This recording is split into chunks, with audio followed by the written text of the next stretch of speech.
কিশোরগঞ্জ 2 আসনের সংসদ সদস্য অ্যাডভোকেট মোহাম্মদ জালাল উদ্দিনকে। বিসমিল্লাহির রহমানির রহিম। আজকের এই ফ্যামিলি কার্ড এবং ইমাম মুয়াজ্জিন খাদেম এবং পুরোহিতদের মধ্যে ধর্ম এবং সমাজ কল্যাণ মন্ত্রণালয় কর্তৃক আয়োজিত আজকের এই আয়োজিত সভার সম্মানিত সভাপতি আমাদের সমাজ কল্যাণ ও শিশু বিষয়ক মন্ত্রী জনাব ডাক্তার জাহিদ হোসেন এমপি, মাননীয় উপদেষ্টা, মাননীয় প্রধান অতিথি, আমাদের প্রাণপ্রিয় নেতা, আমাদের হৃদয়ের স্পন্দন, বাংলাদেশের মা মাটুসে মানুষের সন্তান, আমাদের প্রাণপ্রিয় প্রধানমন্ত্রী জনাব তারেক রহমান, মাননীয় মন্ত্রীবৃন্দ, মাননীয় সংসদ সদস্যবৃন্দ, আমি কথা বাড়াবো না।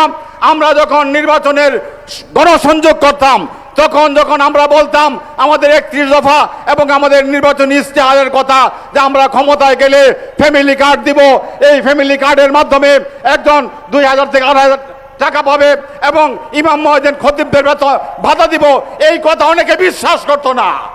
আজকে সেই কথা প্রমাণ হয়েছে। আমাদের নেতা তারেক রহমান সাহেব কোনো ছাত্রীর কথা বলে নাই, ভোটের জন্য আপনাদের সাথে কোনো বাহানা করে নাই। সুতরাং যারা মিথ্যা বলেছে যে জান্নাতের টিকিট দিবে তাদের কথা বিশ্বাস করবেন না।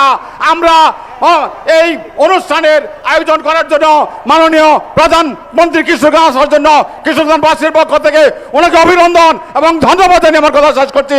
আসসালামু আলাইকুম রহমতুল্লাহ।